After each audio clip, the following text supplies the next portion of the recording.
Hello, this is Getting Started with SharePoint Framework Tutorial 2. Hello World, talking to SharePoint.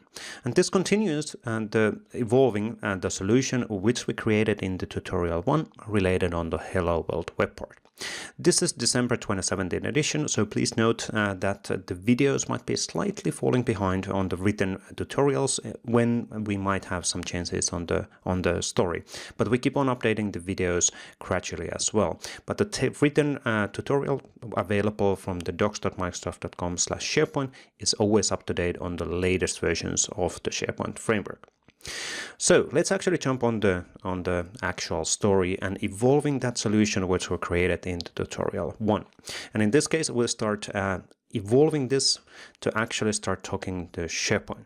So if you have stopped already the gulp serve within your solution, please go to that folder structure.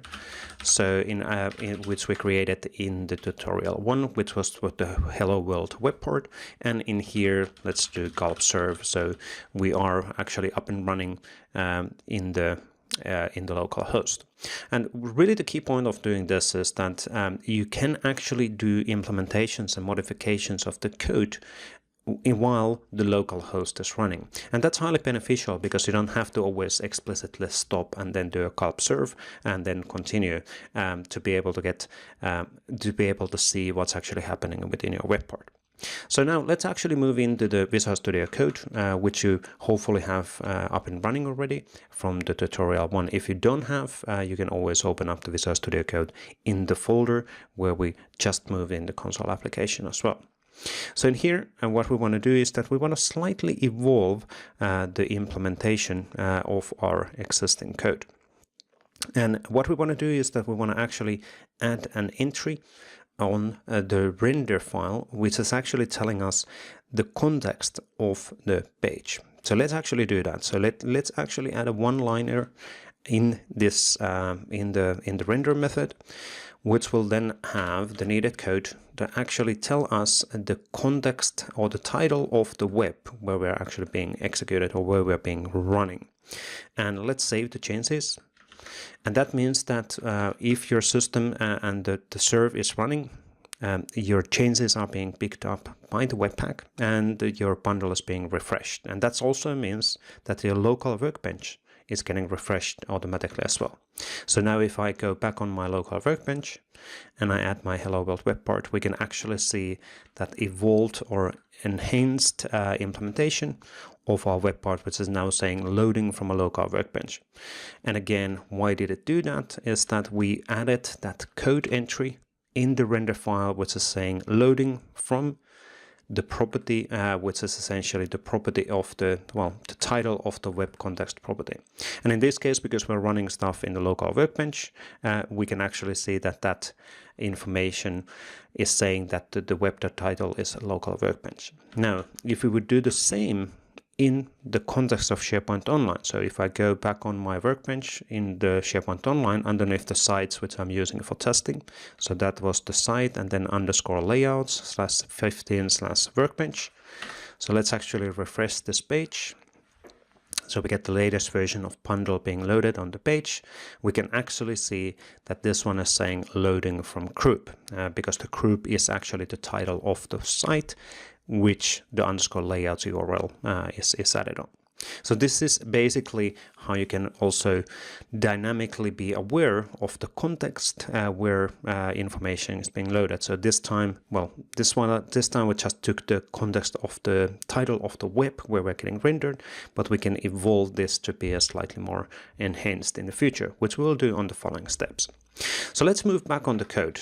So let's move back on the Visual Studio and start evolving this code slightly. So first of all, we want to actually show the list of lists which are available in the context of the web part, so where the web part is being executed.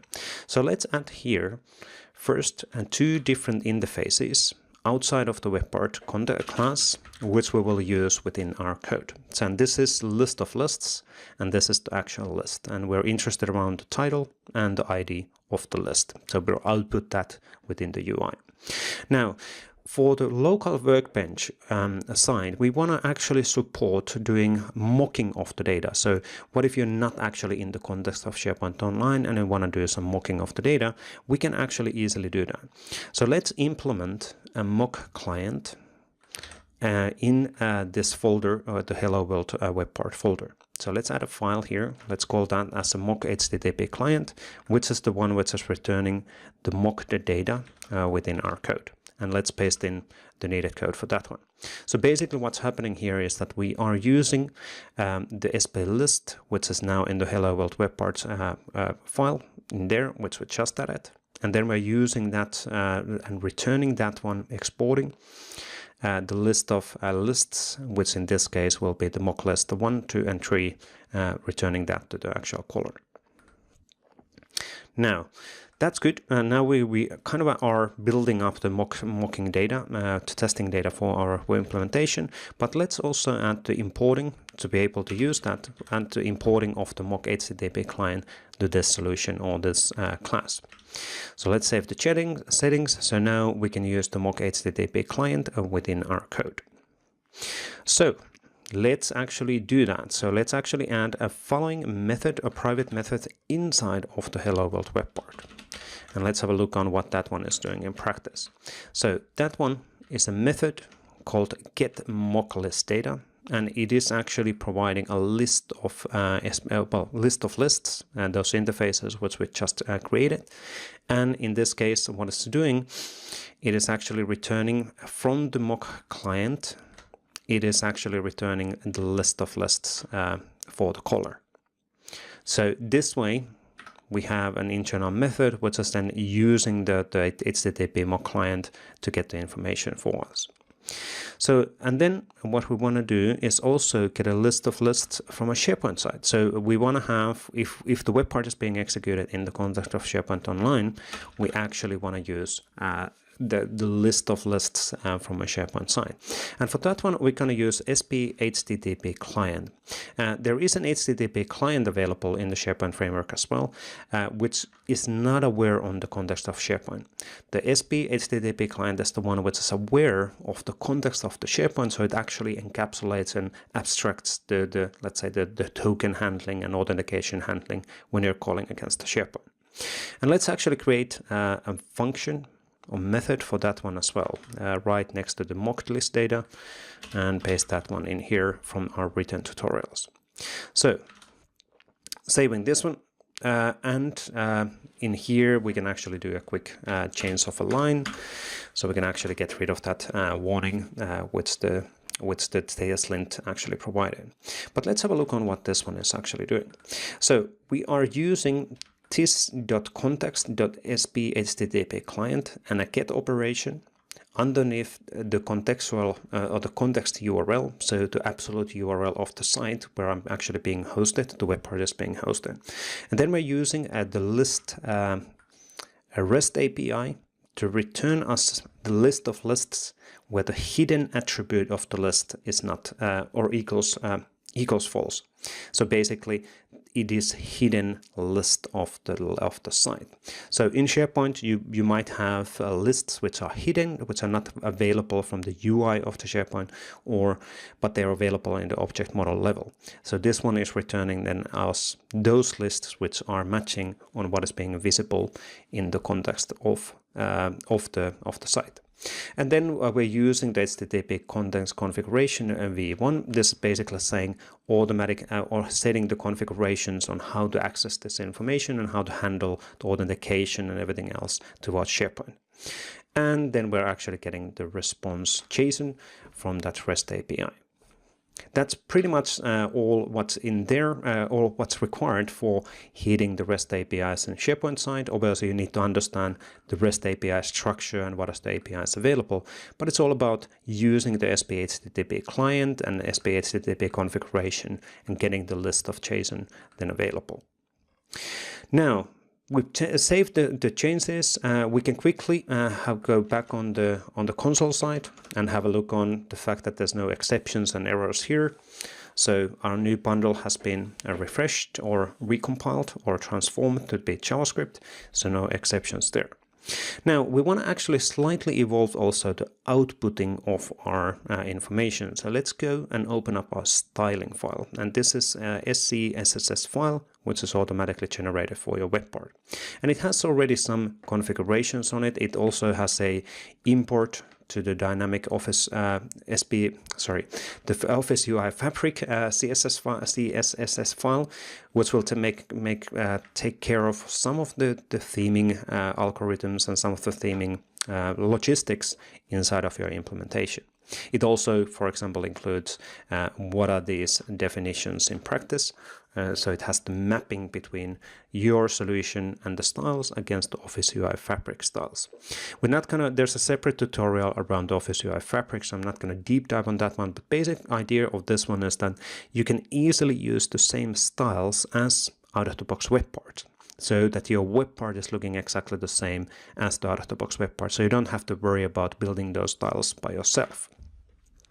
Now, in here we can see the default configuration, default settings for button and the button label, but what we want to do is that we want to add few new styles and then right after the button style. So let's actually do that. I'm going to hide the button. That's a closing tag for button style, and I'm going to paste in the list and list item in here. And these are essentially definitions on the styles which we're going to use when we're outputting the list of lists in the context of the web part. Good. Let's actually then do some small modifications also in the implementation. So in here, we can, well, obviously, now that we have, first of all, in the style file, we have the .list and list item, we can actually reference these styles dynamically within our rendering. So if I go back on my web part file and open up here, and let's have a look on the styles, this styles .hello world, as an example, is coming from a TypeScript, and well, because we're using TypeScript, we have the intelligence, and it's coming from the type of the style file, which is now coming from that file, which is getting referenced in the header section of our implementation. So basically, you have a strongly typed styles coming dynamically from the CSS files, which is in runtime CSS file, so it's not a SCSS file, but in development time it is an SCSS file, so we actually get all of this nice intelligence available on our styling as well. Now we want to actually have some sort of a logic which is basically deciding what kind of either one of these methods is being used, depending am I being hosted in the local workbench or in the SharePoint Online workbench. And to be able to do so, we need to understand the environment and environment type where we are actually being used. So let's add a few additional imports coming from the Microsoft SP Core library, so the environment and environment type import. I'm going to scroll down, and then we can actually do the logistic or the function, which will decide, are we going to use the mock data or are we going to use the list data? And let me actually get rid of that one. Here we go. And there, what we have in the code right now is that we are looking into having, if the environment type is local, we're going to use the get mock list data, or if the environment type is being SharePoint or classic SharePoint, we're going to use the get list data because we actually have that list data structure available. And we can see that the render list does not exist yet, so that's the one which is responsible then rendering the output of all of this, all of the information from our web part. So let's actually paste that one in as well. So here we go. Now we can actually see that the render list is available, and what the render list is doing, it is actually rendering the output of lists using the ULLI HTML structure. And let's save the changes, and the only thing what we still need to remember is to call the render list method whenever the render is available, in the random function of the web part. So let's actually do that. So render list need to get called in the render method, and we will need to understand where are we actually putting the list of lists in the web part. So let's actually have a look on the implementation of here. So the render list is outputting HTML. So it is outputting HTML in a UL, li format, but it doesn't actually yet tell where it's getting rendered. So let's actually create a placeholder for this implementation. And let's actually go to the render and let's create a placeholder or a div in this render method where we want to actually list the list of lists. And the ID of this one is SP list container. So we have a div with an ID on SP list container. If I scroll back up and let's have a look on that implementation of the list, rendering of the list, we actually get an instance of the del div called SP list container. And then we output the HTML which was generated in this for each loop inside of that div structure. So that's basically how we get the list of lists and the UL, li list getting rendered as part of the page. The one thing with what we're still missing in the render method is to actually call that render list async method. So let me actually add that one included in here. So now in the render we get the output of HTML, and then the render list async is getting called, and we're getting a list of lists getting included in the SP list container div. So if now everything is working fine, we can quickly have a look on the command line. No exceptions in here. If we now go to the list for the local workbench first, we can actually refresh the page, and we can see that we have a mock list data 1, 2, and 3. So that's working fine. So we get a mock list data from the mocked HTTP client. And then in the context of SharePoint Online, let's actually do a refresh here as well. That doesn't refresh automatically, so we need to do an explicit refresh, but we can also say the list of lists in the context of the site. So we can say site library, site basis, site assets, form templates, and documents. In the same way, if we want to go to the context of the site, let's actually go to the site and go to the site contents. We can actually see that there is 1, 2, 3, 4, 5 lists which are visible, so not hidden lists in the site, and the same list of lists is now available within this web part. So we're outputting the title of the list within the web part. And that's it for this one. So basically what we did here was that we used well, first of all, we created the mocked HTTP client. So we were able to mock the data in a local workbench. And then we actually implemented the connected version of that web part, or connected version of that code, which was actually hitting the REST endpoint in the SharePoint using the SP HTTP client, which is taking care of the authentication and HTTP header communications in the REST API, so you don't have to worry about that. And then we access the list of lists, and then we output the list of lists inside of our web part, just to dynamically get the list of lists out. Not a super interesting web part as such, but it's already communicating towards SharePoint. So now the next step before we go close up this one, obviously the next step is then to start thinking, how would I get this web part to work in the context of the SharePoint site? So what do I need to do now to package the web part and to be able to use it, for example, in the welcome page of the site or in any page of the site? And that's what we're going to do in the next tutorial. So please follow up on the tutorial number 3 around the Hello World.